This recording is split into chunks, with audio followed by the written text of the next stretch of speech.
Shalom saudaraku yang terkasih yang saat ini berada di rumah masing-masing. Karena situasi dan kondisi saat ini yang tidak memungkinkan kita untuk bertemu dalam pertemuan ibadah di gereja, saat ini gereja kita mengadakan ibadah secara online. Untuk itu kami mengundang Bapak Ibu yang di rumah untuk berkumpul bersama-sama keluarga turut serta dalam ibadah ini. Mari Bapak Ibu kita satukan hati, kita walaupun berjauhan tetapi lewat online ini kita percaya Roh Tuhan tetap bisa bekerja dan menyatukan kita semua di dalam kasih Tuhan. Walaupun kita beribadah secara online, jika kita dengan sepenuh hati kita melakukan ibadah ini di hadapan Tuhan, kita percaya Roh Kudus akan mengurapi dan memberikan kepada kita suatu gairah dan pengurapan yang baru. Mari Bapak Ibu, kita akan mulai ibadah kita dengan berdoa.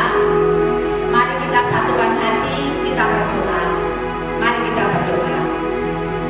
Bapa kami yang ada di surga, kami mengucap syukur atas anugerah-Mu kepada kami.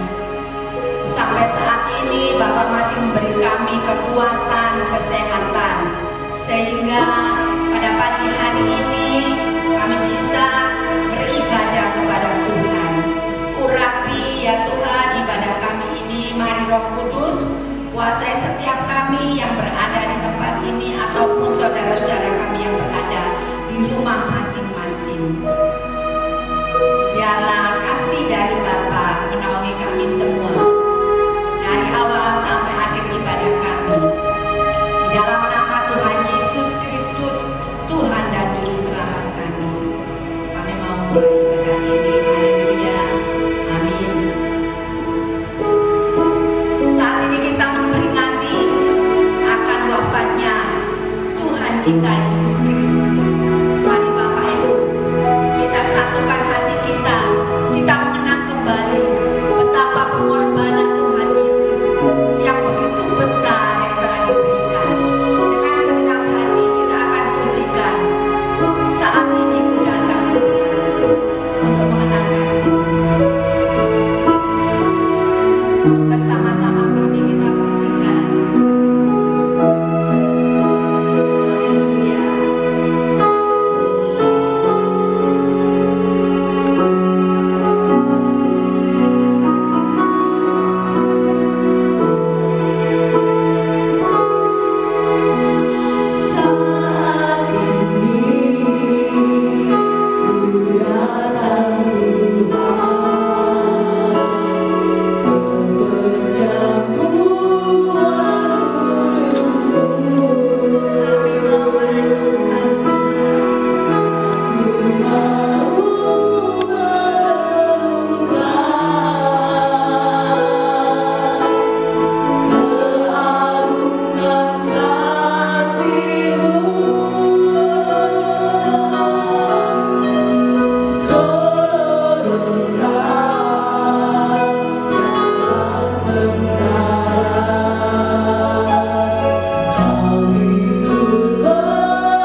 pengorbanan Tuhan Yesus Kristus yang demikian besar bagi kita.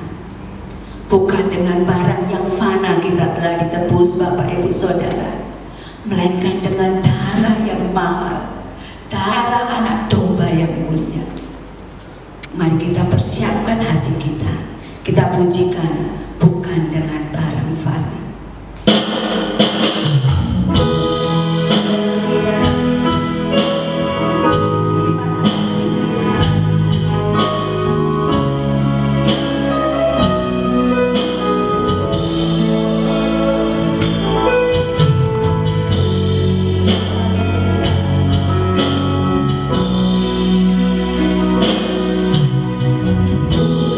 Dengan barang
kita menerima firman-Nya, kita ucapkan syukur. Bapa, kami bersyukur padamu Bapa, di dalam nama Tuhan Yesus Kristus yang kami muliakan, yang kami sembah, yang telah menjadi penebus hidup kami dan yang menjadi pemilik kehidupan kami. Saat ini kami rindu mendengar suara-Mu Tuhan melalui firman Tuhan yang akan disampaikan oleh anak-Mu, yaitu Bapak Pendeta Markus. Hamba-Mu yang akan menyampaikan Tuhan, mohon urapan-Mu Tuhan. Biarlah pikiran perkataan Bapa taruh di dalam bibir lidahnya, dalam pikiran dan hatinya, agar semua yang disampaikan adalah isi hati Tuhan bagi jemaat penyiar yang ada dimanapun berada saat ini, yang turun dalam ibadah kami pada saat ini. Biarlah Tuhan melalui firman-Mu ini seluruh jemaat-Mu dikuatkan imannya, diubahkan hidupnya menjadi baru dan menjadi lebih berkenan kepada Bapa. Dengan pertolongan Roh Kudus dan firman Tuhan, kami percaya bahwa seluruh jemaat akan mendapat kekuatan yang baru dalam menghadapi situasi dan kondisi yang tidak menentu saat ini. Namun kami percaya di dalam nama Tuhan Yesus yang berkuasa, penyertaan perlindungan Tuhan melalui firman Tuhan akan memenuhi setiap jemaat dimanapun berada saat ini. Oleh sebab itu Tuhan, kami membuka hati kami mengarahkan seluruh pendengaran kami, pikiran perasaan kami hanya di bawah kendali Roh Kudus. Dan kami akan menerima firman-Mu dengan penuh sukacita, karena kami haus dan lapar akan firman-Mu Tuhan. Berbicaralah Tuhan, kami siap mendengar dan menerimanya. Di dalam nama Tuhan Yesus Kristus kami mengucap syukur. Haleluya. Amin.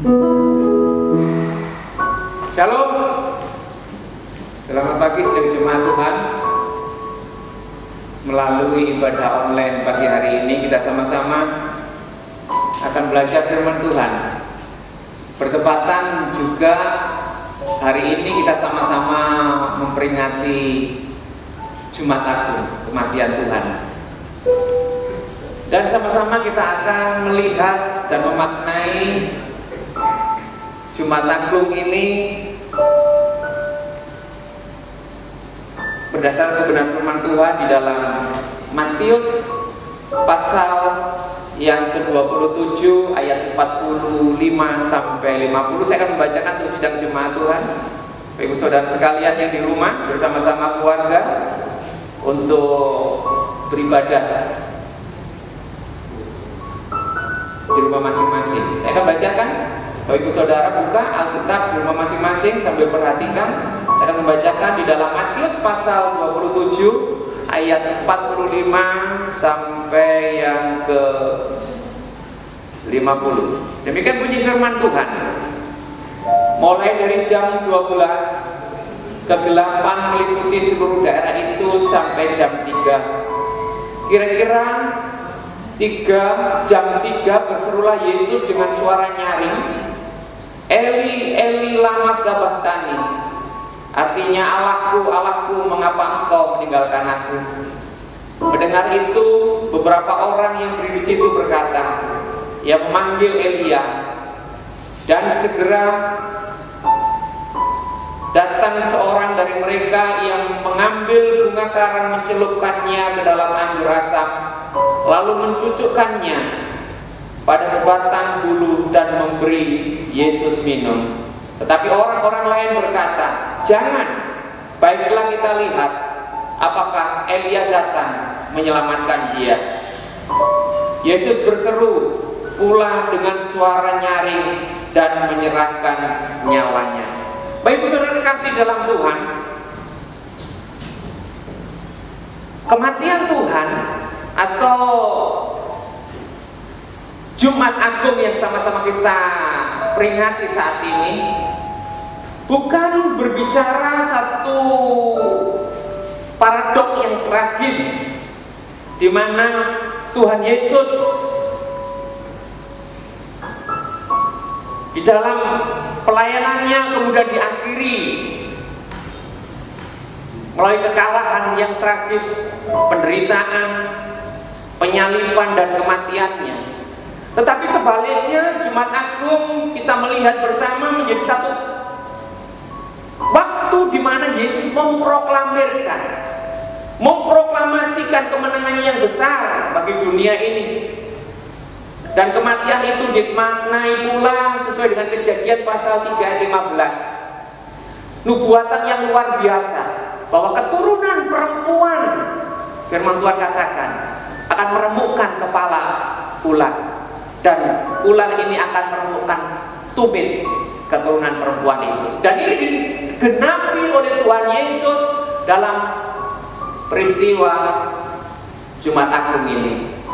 Oleh sebab itu, Bapak Ibu Saudara terkasih, mari kita sama-sama melihat dan memaknai peristiwa yang besar, kematian Tuhan Yesus ini dari sudut pandang yang benar, dari kacamata firman Tuhan. Saya menemukan 3 kebenaran penting, 3 kebenaran utama, makna yang luar biasa terkandung di dalam peristiwa kematian Tuhan, peristiwa salib ini. Salib bukan merupakan pernyataan kekalahan, tetapi sebaliknya salib merupakan pernyataan kemenangan. Yesus atas kuasa iblis, atas kuasa maut, atas kuasa dosa. Kemenangan yang besar melalui karya Kristus di kayu salib untuk bagi saudara dan saya. Mengapa? Karena kematian Yesus menyatakan 3 hal yang sangat luar biasa. Yang pertama, Bapak Ibu Saudara, kematian Kristus membuktikan kasih yang besar. Sekali lagi saya ulangi, peristiwa salib, kematian Kristus membuktikan kasih yang besar. Coba kita akan lihat bersama-sama dalam Yohanes pasal 15 ayat yang ke-13. Bapak Ibu Saudara sama-sama di rumah silakan membuka di dalam Yohanes pasal 15 ayat 13. Saya bacakan di situ, firman Tuhan berkata seperti ini, Bapak Ibu Saudara. Tidak ada kasih yang lebih besar daripada kasih seorang yang akan memberikan nyawanya untuk sahabat-sahabatnya. Saya ulangi sekali lagi, tidak ada kasih yang lebih besar daripada kasih seorang yang memberikan nyawanya untuk sahabat-sahabatnya.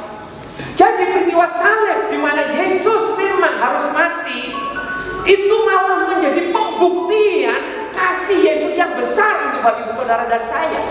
Ini satu kabar sukacita. Ini satu peristiwa yang luar biasa, karena peristiwa salib membuktikan kasih Yesus yang besar. Dalam Yohanes pasal 10 ayat 17, firman Tuhan berkata, Bapa mengasihi aku, oleh karena aku memberikan nyawaku untuk menerimanya kembali. Tidak ada seorang pun yang mengambil daripadaku, melainkan aku memberikannya menurut kehendakku sendiri. Aku berkuasa memberikannya, dan aku berkuasa mengambilnya kembali. Inilah tugas yang kuterima dari Bapakku. Jadi, kematian Kristus di kayu salib itu didasari oleh karena kasihnya yang besar, dua sisi, kepada Bapa dan kepada manusia. Kasih Yesus yang besar kepada Bapa, sehingga dia menyatakan bahwa karena kasihnya kepada Bapa, dia rela memberikan nyawanya. Dia rela datang ke dunia, mati di kayu salib. Tidak ada hal yang lebih besar yang mendorong dan memotivasi Yesus sehingga dia mampu melaksanakan tugas dari Bapaknya, kecuali karena kasihnya kepada Bapaknya. Dan yang kedua, bukan hanya kasih kepada Bapa, aspek vertikal, tetapi juga kematian Kristus di kayu salib bukan bukti kasih yang terbesar kepada manusia. Dalam Yohanes 14 ayat 31 di sana juga dikutip tentang kebenaran itu. Yohanes pasal 14 ayat 31. Tetapi supaya dunia tahu bahwa aku mengasihi Bapa dan aku melakukan segala sesuatu seperti yang diperintahkan Bapa kepadaku. Jadi kematian Kristus di kayu salib adalah bukti kasih Yesus kepada Bapa. Dan yang kedua, kematian Kristus di kayu salib adalah bukti kasih Kristus kepada Bapak Ibu Saudara dan saya, manusia yang berdosa. Yohanes 15 ayat 13 tadi dikatakan tidak ada kasih yang lebih besar daripada kasih yang memberikan nyawanya bagi sahabat-sahabatnya. Peristiwa Jumat Agung harus kita lihat dan kita maknai sebagai bukti dan pernyataan kasih yang besar dari Tuhan Yesus kepada Bapa dan kepada manusia yang berdosa. Kalau kebenaran Alkitab menyatakan hal ini, pertanyaan besar yang patut kita renungkan, masihkah kita ragu akan kasih Tuhan? Masihkah kita menyaksikan, meragukan akan bukti kasih Tuhan bagi Bapak Ibu Saudara saya? Terutama di tengah-tengah situasi kondisi seperti ini, Bapak Ibu Saudara.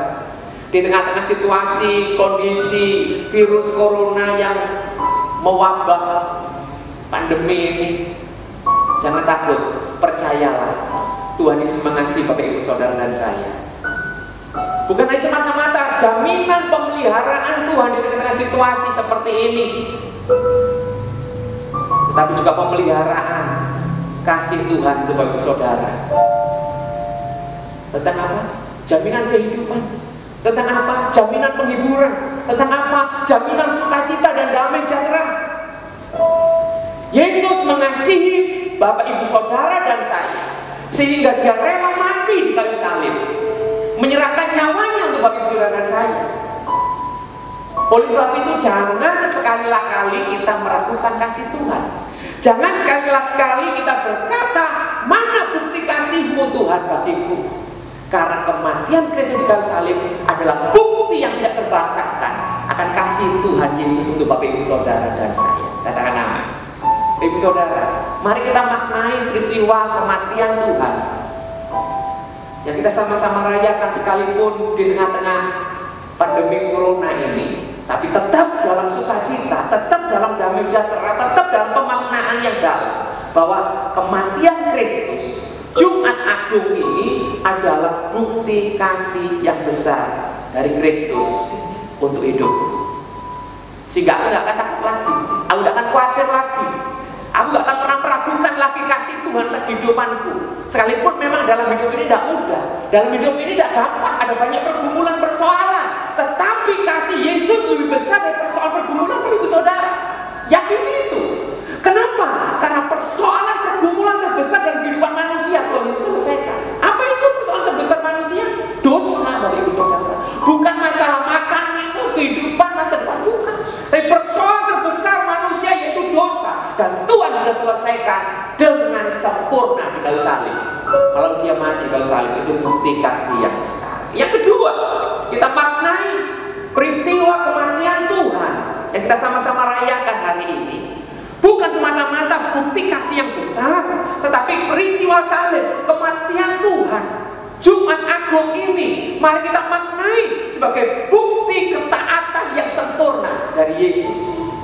Kita lihat dalam Filipi pasal 2. Filipi pasal 2, mari kita buka sama-sama Bapak Ibu Saudara. Di rumah masing-masing buka di dalam Filipi pasal 2 ayat yang ke-6 sampai 9. Saya akan membacakan, Bapak Ibu Saudara perhatikan dan baca di rumah masing-masing bersama suami, istri, anak, baca sama-sama. Saya akan bacakan dalam Filipi pasal 2 ayat 6 sampai yang ke-9. Perhatikan sama-sama.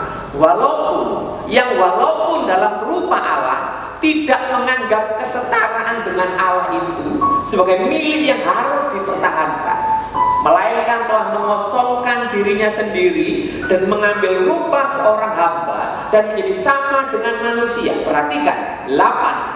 Dan dalam keadaan keadaannya sebagai manusia, ia telah merendahkan dirinya, dan garis bawah kata, dan taat sampai mati, bahkan sampai mati di kayu salib. Amin.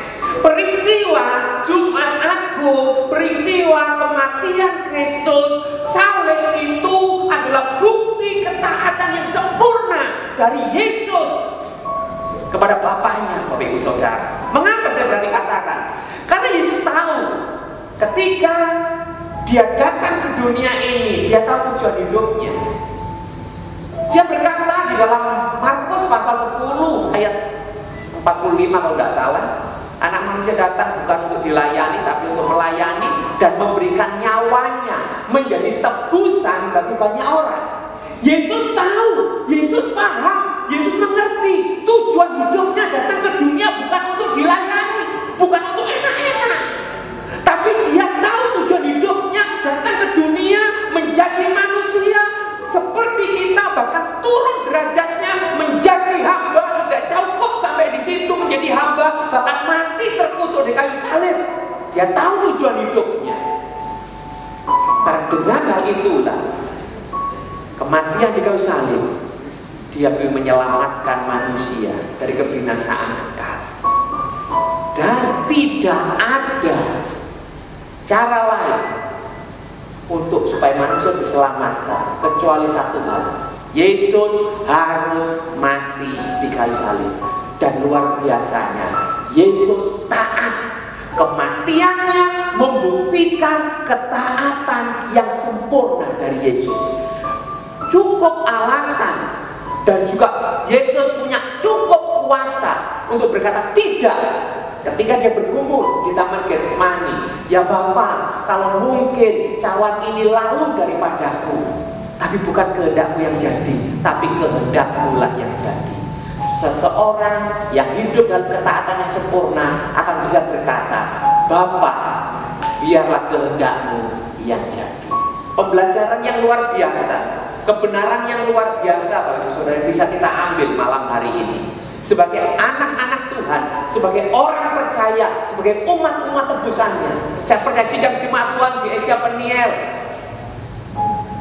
akan terberkati oleh kebenaran ini dengan satu komitmen: belajar sama-sama hidup di dalam ketaatan. Karena apa?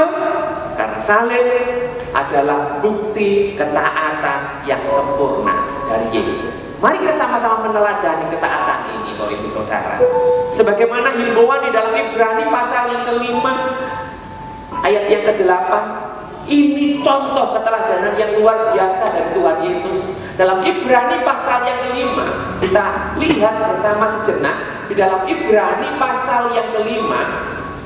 Saya akan membacakan dan Bapak Ibu Saudara perhatikan baik-baik di rumah. Ibrani pasal yang ke-5 ayat yang ke-8, perhatikan di situ. Dan sekalipun ia adalah anak, ia telah belajar menjadi taat dari apa yang telah dideritanya. Dan sesudah ia mencapai kesempurnaannya, ia menjadi pokok keselamatan yang abadi bagi semua orang yang taat kepadanya. Perhatikan, ini luar biasa. Dan sekalipun ia adalah anak, ia telah belajar menjadi taat dari apa yang telah dideritanya. Apa yang telah dideritanya? Yaitu bagaimana Yesus ditangkap, bagaimana Yesus disesat, bagaimana Yesus disalibkan, Bapak Ibu Saudara. Tidak enak, tetapi Yesus tetap memilih taat. Inilah contoh ketaatan yang sempurna. Sebenarnya ketaatan Yesus tidak hanya diawali ketika dia mati di kayu salib, tetapi ketaatannya sudah jauh sebelumnya dinyatakan dalam Filipi tadi, yang walaupun dalam hukum Allah tidak menganggap kesetaraan dengan Allah sebagai milik yang harus dipertahankan, tapi dia telah mengosongkan dirinya. Oh, luar biasa. Seorang yang dalam ketaatan, dia akan bisa memprioritaskan untuk taat dan hidup seturut kehendak Bapaknya. Yesus taat sekalipun dia harus menjadi manusia. meninggalkan kemuliaannya, Yesus taat. Menjadi manusia, bukan hanya menjadi manusia, hamba, Yesus taat. Bukan hanya sebagai hamba, tapi mati terkutuk di kayu salib. Oh, ini luar biasa bagi saudara. Tapi dalam semuanya itu, Yesus tetap taat. Contoh ketaatan yang sempurna. Dan kita patut memiliki ketaatan yang seperti ini. Saya berdoa, saya menghimbau, saya mendorong sidang jemaat Tuhan Peniel bertumbuh dalam ketaatan yang sempurna. Karena ketaatan yang sempurna tidak akan pernah sia-sia. Filipi pasal 2 tadi, ayat yang ke-9, frasa itu berkata, itulah sebabnya Allah sangat meninggikan dia dan mengaruniakan kepadanya nama di atas segala nama, supaya dalam nama Yesus bertekuk lutut semua yang ada di bumi, di langit, dan semua lidah mengaku Yesus Kristus adalah Tuhan bagi kemuliaan. Artinya apa? Ketaatan yang sempurna itu tidak pernah sia-sia. Ketaatan yang sempurna itu akan mendatangkan berkat, pahala, kemuliaan dari Tuhan. Salib, peristiwa kematian Tuhan itu berbicara tentang ketaatan yang sempurna. Yang terakhir, yang ketiga, Bapak Ibu Saudara, peristiwa kematian Tuhan, peristiwa salib itu, mari kita maknai bukan yang bukti kasih yang besar. Yang kedua, kita maknai bukan hanya bukti ketaatan yang sempurna, tetapi peristiwa salib itu adalah bukti kuasa doa yang luar biasa. Coba kita lihat sama-sama dalam Matius pasal 26. Matius pasal 26. Peristiwa Tuhan Yesus berdoa di Taman Getsemani, Bapak Ibu Saudara. Ayat 36 sampai 46 kalau Bapak Ibu Saudara baca di sana, mengkisahkan bagaimana Yesus bergumul di dalam doanya di Taman Getsemani dan dihubungkan dengan peristiwa salib. Kemenangan Yesus di kayu salib itu ternyata tidak lepas dari kehidupan doanya. Artinya apa? Yesus dimampukan untuk naik dan disalibkan. Itu karena Yesus telah menang ketika dia bergumul di Taman Getsemani di dalam doanya. Doa punya peranan yang luar biasa, saudara. Bahkan saya berani katakan, doa itu bagian yang tidak terpisahkan dari kehidupan Yesus. Sebelum Yesus mulai pelayanan, dia berdoa dan berpuasa 40 hari 40 malam. Kita tahu bersama. Kemudian sebelum Yesus memilih murid-muridnya, dia berdoa. Yesus sebelum memulai pelayanan, dicatat dalam Markus pasal pertama 35, pagi-pagi benar Yesus berdoa. Baik saudara, bahkan ketika dia mengakhiri pelayanannya, malam, letih, lesu, capek, tapi dicatat oleh Alkitab, dia menyendiri untuk berdoa. Sehingga doa ini bagian kehidupan Yesus yang tidak terpisahkan. Doa ini bagian yang sangat fundamental, yang sangat mendasar. Doa ini menjadi kebiasaan hidup, habit Yesus. Sehingga tidak heran kalau Yesus bisa menang di kayu salib dan berkata, biarlah Bapa, kehendakmu yang jadi. Karena apa? Yesus mempunyai kehidupan doa yang luar biasa. Dan melalui kehidupan doanya inilah dia dimampukan, dia dikuatkan, sehingga dia menang atas kuasa penderitaan di kayu salib. Salib berbicara bukti kuasa doa yang luar biasa. Oleh sebab itu, Bapak Ibu Saudara, di tengah-tengah virus corona yang mewabah, banyak orang takut, banyak orang khawatir. Bahkan tidak sedikit anak-anak Tuhan juga ikut-ikutan takut. Ya, manusiawi, khawatir, wajar. Tetapi ingat, dalam ketakutan kekhawatiran itu, sebagaimana Petrus katakan, nyatakanlah ketakutanmu, kekhawatiranmu dalam doa. Kenapa?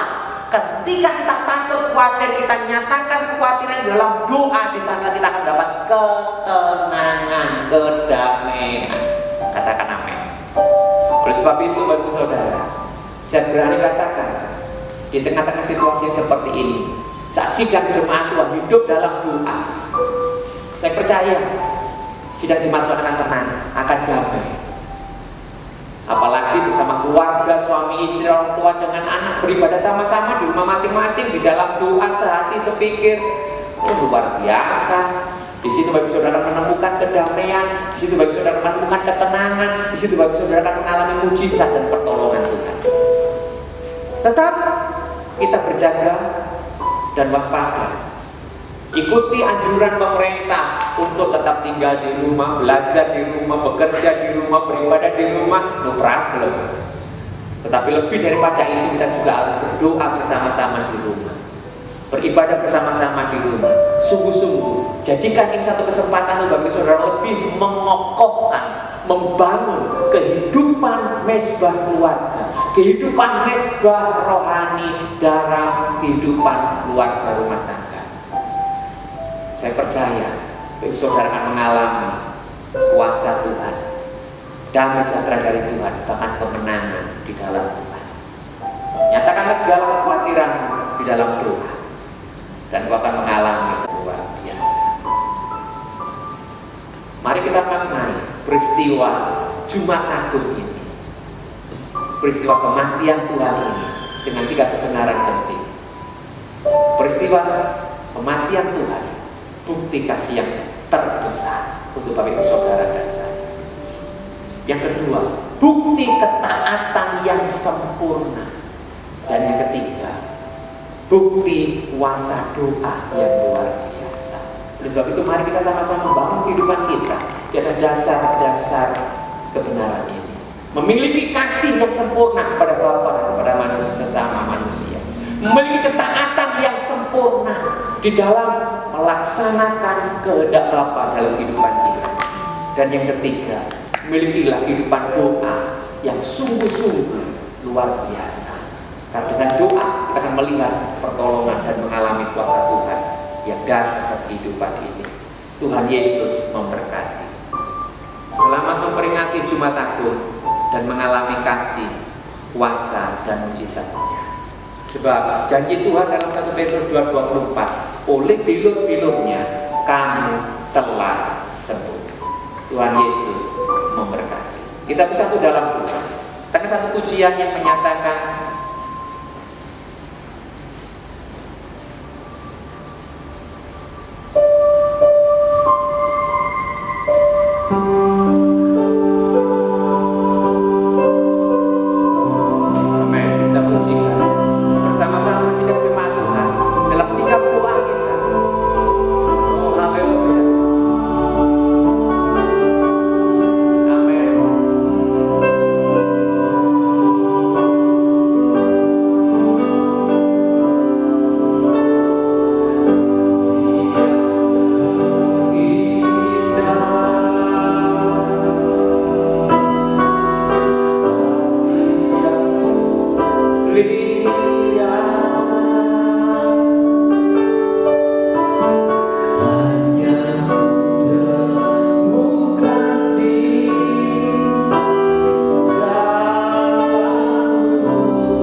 membangkitkan kesadaran kami, membangkitkan kerinduan kami, membangkitkan motivasi kami untuk kami memperbaharui kehidupan kami sekali lagi, untuk kami sungguh-sungguh mengambil kebenaran melalui peristiwa kematian Tuhan, untuk memperbaharui kasih kami, supaya kami memiliki kasih yang besar seperti kasih-Mu Yesus, supaya kami memiliki ketaatan yang sempurna. Sekalipun kami tahu gak mudah, ada banyak tantangan, ada banyak hambatan, ada banyak rintangan, tetapi kami belajar taat kepada Tuhan, karena ketaatan kami akan pernah sia-sia. Lebih daripada itu juga kami hidup di dalam doa, karena doa mempunyai kuasa yang luar biasa. Ketika dalam pergumulan kami dikuatkan, ketika kami takut, khawatir, kami diteguhkan, diberikan kedamaian. Kami menyerahkan segala kekhawatiran, ketakutan kami dalam doa dan menyerahkan ke dalam tangan Tuhan. Terima kasih Tuhan, di tengah-tengah wabah virus corona ini, kami sungguh-sungguh menyerahkan kehidupan kami, keluarga kami, rumah tangga kami ke dalam tangan. Jagai, lindungi, berkati Tuhan. Di dalam nama Yesus, oleh kuasa bilur-bilur Yesus, kami semua sehat, kami semua aman, kami semua diberkati, kami semua damai di dalam nama Yesus. Usaha pekerjaan kami berkati Tuhan, terlebih bangsa negara kami berkati, pemerintah kami berkati, presiden, wakil presiden, para menteri, dan semua jajaran yang ada di dalam pemerintah yang ada di daerah Tuhan, Kau memberkati, bergandingan bersama-sama melawan pandemi virus corona ini, sehingga tidak mewabah lebih fatal lagi, tetapi boleh cepat akhirnya terselesaikan, teratasi. Kami bisa menang melawan penyebaran virus corona ini, mendukung kebijakan pemerintah bersama-sama untuk tetap tinggal di rumah, belajar di rumah, bekerja di rumah, memuliakan Tuhan di rumah. Berkati bangsa negara kami, berkati para pemimpin, berkati semua rakyat bangsa Indonesia. Berikan keamanan, berikan perlindungan. Yang sakit Tuhan jamah, yang dalam penderitaan Tuhan hiburkan dan Tuhan tolong. Terima kasih Tuhan, kami menyerahkan segenap kehidupan umat-Mu ke dalam tangan pengasihan-Mu, bangsa negara kami dalam berkat rahmat Tuhan Yesus. Tuhan memberkati sidang jemaat Tuhan dalam damai sejahtera, dalam sukacita, dalam perlindungan penyertaan Tuhan yang sempurna. Di dalam nama Bapa, Putra, dan Roh Kudus kami berdoa. Haleluya. Amin.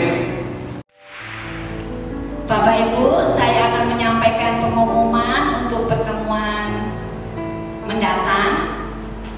Yang pertama, untuk ibadah perjamuan suci akan diadakan melalui kunjungan dari pengurus gereja perwilayah ke rumah-rumah jemaat yang diadakan pada hari Sabtu tanggal 11 April 2020. Untuk jamnya